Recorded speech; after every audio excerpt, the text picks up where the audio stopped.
Hey everybody, this is Coach Shane with SB Endurance. We're a few days out from the 125th Boston Marathon. I'm running it this year. This is my first Boston Marathon, and I just wanted to run through with everybody some of the things that I'll be taking along with me, some of the things that I'll be using leading up to the race or using during the race, and maybe a little bit about why I'm choosing those particular items. This isn't going to be all encompassing, but I'm going to hit some of the main points and some of the things that I try and stay consistent with both in my training and when I'm racing so that I know what to expect on race day. So hopefully this helps you guys make some decisions about things that you might use during your next race, during your next marathon. If you're doing Boston, some maybe things to consider, or if you're traveling for a race, some things to give some thought to when you're in that scenario as well. So talking about traveling for a race, one of the things that I like to bring along with me just to kind of keep things consistent, whether it's a marathon or an ultra or triathlon or anything I'm traveling for, I try and bring along some of my own food so that when I get to the race or get to wherever that the event location is, I don't have to rely on food locally. I've got some things with me that I know work, especially food that I'm going to use the night before. So a lot of times I like to keep things simple the night before. I generally don't go out to eat. If I'm going to go out to eat, it's after the race, just so I'm not taking any chances with the local cuisine. So pack your own food along so that you're not as reliant on eating every meal out or having to find or source food when you get to a location, especially for those meals the night before a race, breakfast the morning of, that type of thing. Kind of along those lines as well, the other thing that I bring along with me is my own fuel for the race. Typically, regardless of the distance, I almost never rely on race fuel provided by the race. And there's a couple of reasons for that. One, it's going to be inconsistent. A lot of races, you don't know aid station to aid station what's going to be there, even if they've advertised it. Now with the Boston Marathon, it's going to be pretty consistent. There's an aid station every mile. They list what's going to be there.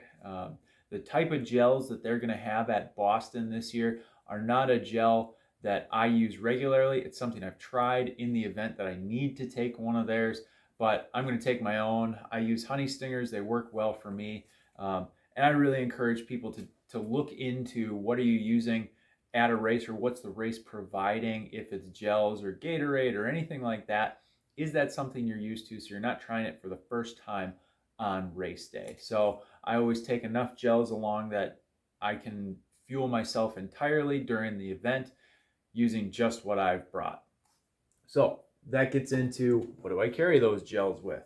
So one thing that I use, particularly when I do road marathons, but also in some of my ultras in conjunction with a race vest or something like that, is some type of a belt. And this is a Nathan belt. I don't even know what the model of this is called, but it's kind of like a flip belt. This one's got 4 pockets. It's got 2 zipper pockets, and it's got 2 kind of folding pockets, and it's elastic. So even though these pockets aren't completely enclosed, when you have it on, the tension of the elastic keeps things in there. So these zipper pockets are big enough to put my phone in, and I've got a pretty good size phone. Typically I'll put the phone inside of a plastic bag and then put it in the pocket because this is not waterproof. And then in the other zipper pocket, I might put my salt tabs, or if I take a pair of headphones with me, I might stick those in there.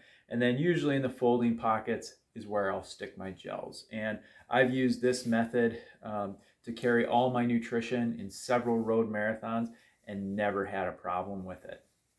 So in conjunction, you see a lot of people who might wear a hydration vest, or they might wear a fuel belt that's got some water bottles on it. Obviously, races are going to have water on the course as well. So what do I do and why?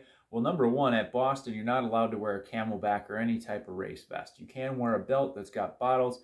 They have to be of a certain size or smaller. So what I typically do is I will start a road marathon with a bottle of water, sometimes a small one like this, sometimes one that's slightly larger, generally not bigger than like the 17-ounce size bottles. And the reason I start a race with one of these is, number one, I don't want to carry a handheld the entire time. There's plenty of aid stations out there where you can grab a cup at every aid station if you really wanted to and stay plenty hydrated. However, the reason I start a race with my own bottle, that when it's gone I can throw it at a drop station where there's a trash or that type of thing, is so that the first several aid stations that I go through, I don't have to stop at those. I can skip those and avoid some of that initial congestion that happens at the beginning of the race. So I always start with one of these. Typically, if you're hydrated going into the race, this will last you quite a while. A lot of times that first bottle of water I take with me will last me up to 10 miles sometimes before I chuck it. And by then those aid stations are pretty well spaced out that I don't have to worry about slowing down too much to grab some water as I run through. Getting into a little bit of the gear that I take with me, and again, I'm not going to show all the clothes I wear or anything like that because that's going to depend a little bit on race day conditions, even though it's fairly consistent. One of the things that I always take and race in, and I wear these for almost all of my workouts and all of my races, in conjunction sometimes with others as well, are Injinji toe socks, and I really love these. I've never had blisters with them. Especially if you use them in conjunction with some sort of lube. But when I do a road marathon, I'll just wear a single pair of the toe socks. If I'm doing a super long run or something where my feet are going to be wet and muddy, sometimes I'll throw another sock over the top of these for some additional padding. But for a road marathon, a single pair of these is plenty. These are actually the Trail Injinjis. I like these because they are a little bit softer, a little bit more cushioned. But got a brand new pair of those, and I use these all the time. So, but a brand new pair for race day. And then the last thing to kind of jump into a little bit is the shoes that I'll be wearing. And I'm going to be wearing the Saucony Endorphin Pros. This is the same model of shoe that I BQ'd in. My original pair was a white pair, so I got a fresh pair for Boston. Blue and black and white I thought were a good color combination. These shoes are great race shoes, especially for half marathon and marathon distance. You could even get away with them in some shorter races too, because they really assist in your speed. And there are Endorphin Pro 2s, and now they just came out with the Endorphin Pro Plus, but I really like the Endorphin Pros, and you can find a pretty good deal on them right now too, since some of those newer ones are out.